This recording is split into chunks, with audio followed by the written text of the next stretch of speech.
It gives me great pleasure to welcome you all to the first year Ministerial Performance Review Retreat.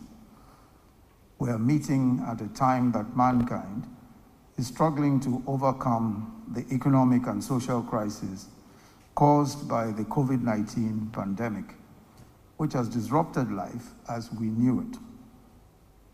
The consequences of the pandemic will no doubt influence our deliberations at this gathering, especially as we'll have to adjust our policy approaches and some methods of working going forward. I stressed at last year's retreat that the Nigerian people expect dedication and commitment from all of us in implementing policies, programs, and projects to improve the quality of their lives and to set Nigeria on the path of prosperity.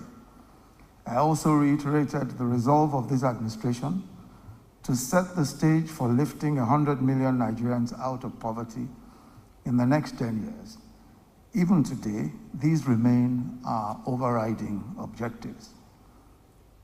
The priorities we set for ourselves were around 9 interrelated and interconnected areas, which are stabilizing the economy, achieving agriculture and food security, attaining energy sufficiency in power and petroleum products, improving transportation and other infrastructure, driving industrialization with a special focus on SMEs, expanding access to quality education, affordable healthcare, and productivity of Nigerians, enhancing social inclusion by scaling up social investments, as well as building a system to fight corruption, improving governance, and strengthening national security.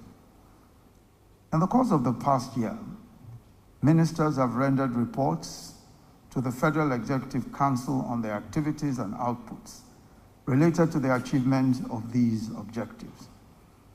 I chaired all of the meetings of these presentations. Some of the notable achievements include: 1, economic recovery. Prior to the outbreak of COVID-19, the economy recovered from a recession and we witnessed 11 consecutive quarters of GDP growth since exiting recession. The GDP grew from 0.8% in 2017 to 2.2% in 2019, but declined in the first quarter of 2020 as a result of the downward trend in global economic activities caused by the COVID-19 pandemic. 2, implementation of a willing buyer, willing seller policy for the power sector. This has opened up opportunities for increased delivery of electricity to homes and industries. We are also executing some crucial projects through the Transmission, Rehabilitation, and Expansion Program, which will result in the transmission and distribution of over 11,000 megawatts of power by 2023. On transportation, we are growing the stock and quality of our roads, rail, air, and water transport infrastructure. The Presidential Infrastructure Development Fund is also progressing well. These include the 11.9-kilometer Second Niger Bridge, the 120-kilometer Lagos-Ibadan Expressway, and 375-kilometer Abuja-Kaduna-Zaria-Kano Expressway. At the same time, we are actively extending and upgrading our railway networks, as well as our airports, which are being raised to international standards, with the provision of necessary equipment to guarantee world-class safety standards. The government has continued to support the agricultural sector, the key to diversification of our economy through schemes such as the CBN Anchor Borrowers Program and Presidential Fertilizer Initiative Program. The work of the Presidential Enabling Business Environment Council, PEBEC, has also resulted in Nigeria moving up 39 places on the World Bank's Ease of Doing Business ranking since 2015, and Nigeria is now rated as one of the top 10 reforming economies. We are confident that the ongoing ease of doing business reforms would result in further improvement of these ratings. Nigeria's law enforcement agencies have significantly scaled up their footprint across the country. And as part of the efforts towards strengthening our internal security architecture, the Ministerial Police Affairs was created. Amongst others, we have increased investments in arms, in weapons, and other necessary equipment, expanded the National Command and Control Center to 19 states of the Federation, and we've established a Nigeria Police Trust Fund. This will significantly improve funding for the Nigeria Police Force. We've also approved the sum of 13.3 billion for the takeoff of the community policing initiative across the country. These are all part of measures adopted to consolidate efforts aimed at boosting security nationwide. Efforts are also being made to empower the youth and provide for the poor and vulnerable groups by enhancing investments in our social investment programs. These accomplishments are a testament to the fact that all hands are on deck in establishing a solid foundation for even greater successes in the future. Honorable ministers and distinguished participants, when we met 1 year ago, little did we know that the world will be in a serious economic, social, and health crisis that has left even the major economies of the world in disarray due to the COVID-19 pandemic. Just as in other jurisdictions, the socio-economic landscape of Nigeria has experienced a severe shock. Nearly 55,000 of our people have been infected with the virus, while we've recorded 1,054 deaths by the 4th of September. The economy contracted by -6.1% in the second quarter of this year. Normal schooling has been disrupted, businesses are struggling, and in certain instances, completely closed. Many people have lost their jobs and their means of livelihood. For so many Nigerians, making a living has become extremely difficult. It has also been a trying time for Nigerians, and particularly for those in the informal sector who make their living from daily earnings. For government also, it has been a particularly trying time. As a result of the poor fortunes of the oil sector, our revenues and foreign exchange earnings have fallen drastically.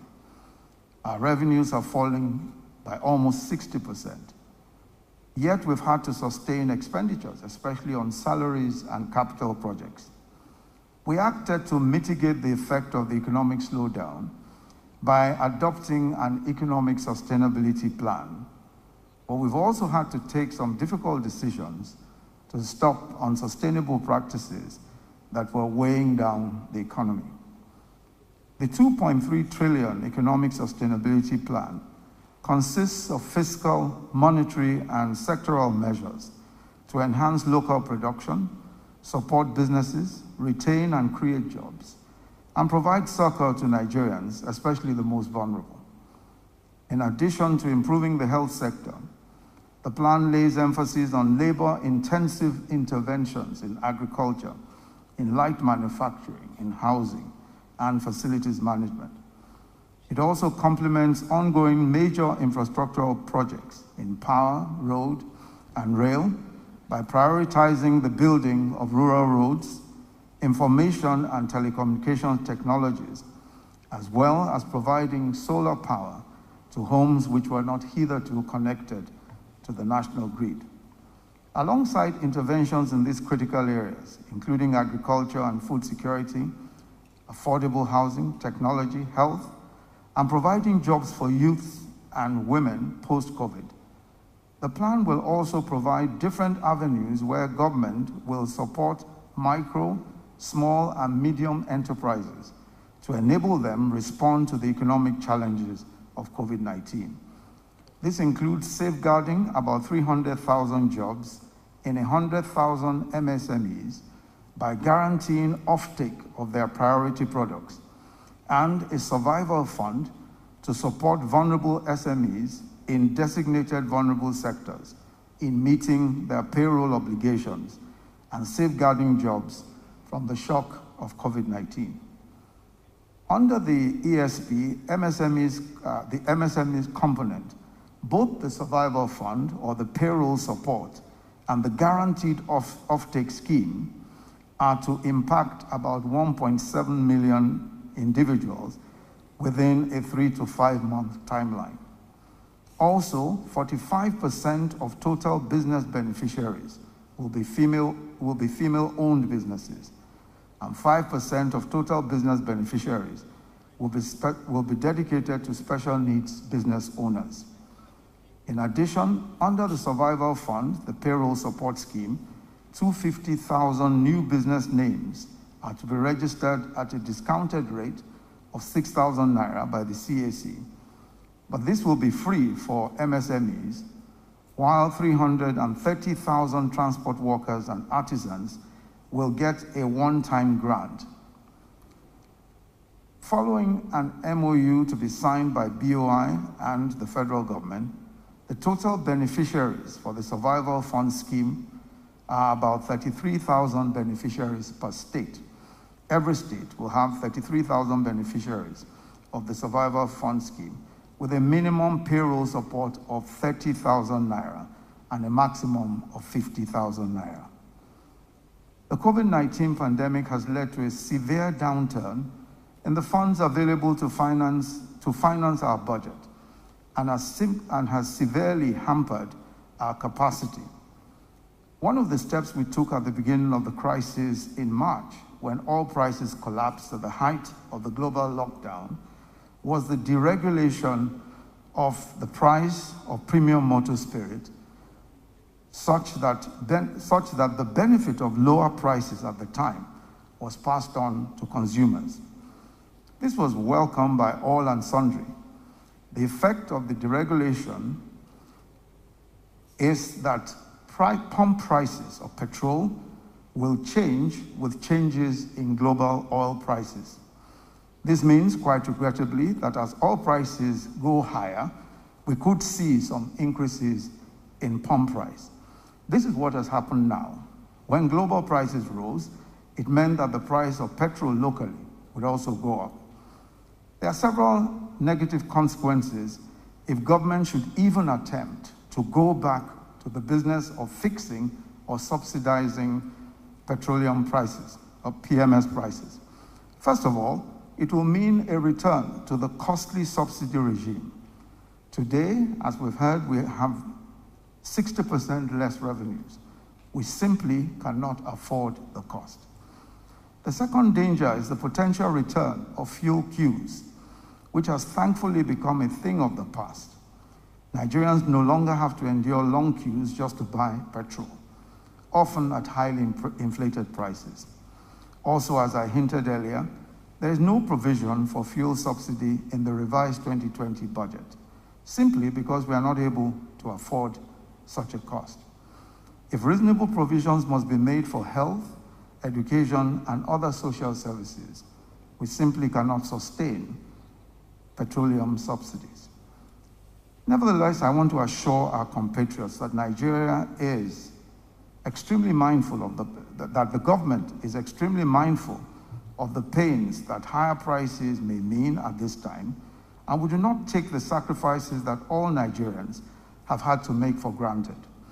We will continue to seek ways and means of cushioning the pains, especially for the most vulnerable in our midst.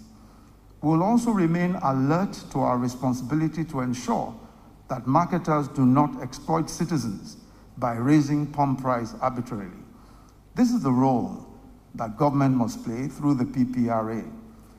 This explains why the PPRA made the announcement a few days ago, setting the range of price that must not be exceeded by marketers. The advantage we have now is that anyone can bring in their petroleum products and compete with marketers. That way, the price of petrol will keep coming down. The recent service-based tariff adjustment by the DISCOs has also been a source of concern for many of us. Let me say frankly that, like many Nigerians, I've been very unhappy about the quality of service given by the DISCOs. But there are many constraints, including poor transmission and distribution capacity. I've already signed off on the first phase of the Siemens project to address many of these issues. Because of the problems with the privatization exercise, government had to keep supporting the largely privatized electricity industry. So far, to keep the industry going, we have spent close to 1.7 trillion naira, especially by way of supplementing tariff shortfalls. We simply do not have the resources at this point to continue in this way, and it will be grossly irresponsible to borrow to subsidize generation and distribution, which are both privatized. But we also have a duty to ensure that the large majority of our people who cannot afford to pay cost-effective tariffs are protected from increases. NERC, the industry regulator, therefore approved that tariff adjustments had to be made, but only on the basis of guaranteed improvement in service. Under this new arrangement, only customers who are guaranteed a minimum of 12 hours of power and above can have their tariffs adjusted. Those who get less than 12 hours supply, or the band D and E and F customers, must be maintained on lifeline tariffs, meaning that they will experience no increase in their tariffs. This is the largest segment of our population. Government has also taken notice of the complaints about arbitrary estimated billing. Accordingly, a mass metering program is being undertaken to provide meters for over 5 million Nigerians, largely driven by preferred procurement from local manufacturers and creating thousands of jobs in the process. NERC has also committed to strictly enforcing the capping regulation, which will ensure that unmetered customers are not charged beyond the metered customers in their neighborhood. In other words, we will not permit estimated billing anymore. In addressing the power problems, we must not forget that most Nigerians are not even connected to electricity at all. So as part of the economic sustainability plan, we're providing solar home systems to 5 million Nigerian households in the next 12 months. We have already begun the process of providing financing support through the CBN for manufacturers and retailers of off-grid solar home systems and mini-grids who are to provide the systems. The 5 million systems under the ESP solar power strategy will produce 250,000 jobs and impact up to 25 million beneficiaries through the installation. This means that more Nigerians will have access to electricity via a reliable and sustainable solar home system. The support to solar home systems manufacturers and bulk procurement of local meters will create over 300,000 local jobs, while ensuring that we set Nigeria on a path of full electrification. The tariff review is not about the increase, which will only affect the top electricity consumers, but also about establishing a system which will definitely lead to improved service for all at a fair and reasonable price. There has been some concern expressed about the timing of these two necessary adjustments. It's important to stress that this is coincidental. The deregulation of PMS prices happened some time ago. It was announced on the 18th of March 2020, and the price moderation that took place at the beginning of this month was just part of the ongoing exercise that the PPRA conducts to set the limits that marketers cannot exceed. Similarly, the review of service-based electricity tariffs was scheduled to start at the beginning of July, but was put on hold to enable further studies and proper arrangements to be made. This government is not insensitive to the current economic difficulties our people are going through and the very tough economic situation we face as a nation. And we certainly will not inflict hardship on our people. But we are convinced that if we stay focused on our plans, a brighter and more prosperous Nigeria will come soon. Ministers and senior officials must accordingly ensure the vigorous and prompt implementation of all our plans and programs which will give succor to Nigerians. In this regard, the Central Bank of Nigeria has created credit facilities of up to 100 billion for healthcare and manufacturing. For healthcare is 100 billion, for manufacturing 1 trillion. From January 2020 to date, over 191 billion naira has already been disbursed for 76 real sector projects under the 1 trillion real sector scheme, while 34 healthcare projects have been funded to the tune of 37.159 billion naira under the Healthcare Sector Intervention Facility. The facilities are meant to address some of the infrastructural gaps in the healthcare and manufacturing sector as a fallout of the COVID-19 pandemic, and to facilitate the attainment of the 5-year strategic plan. Distinguished participants, to address our current economic challenges and consolidate our achievements over the past year, this retreat has been designed to, 1, review the performance of each minister in delivering the priority mandates, including programs and projects assigned to them upon their appointment in 2019, to identify key impediments to implementation, and 3, to re-strategize on how to accelerate delivery of results given the current economic situation. The retreat would also provide the opportunity to effectively evaluate the activities of ministries over the last 12 months with regard to the delivery of our agenda and promise to Nigerians. Ministers are urged to work closely with permanent secretaries to ensure accelerated and effective delivery of policies, programs, and projects in the priority areas.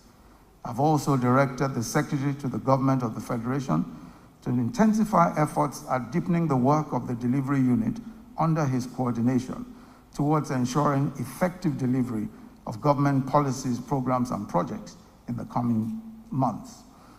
It is also my expectation that progress on the performance of the implementation of 9 priority areas will be reported on a regular basis.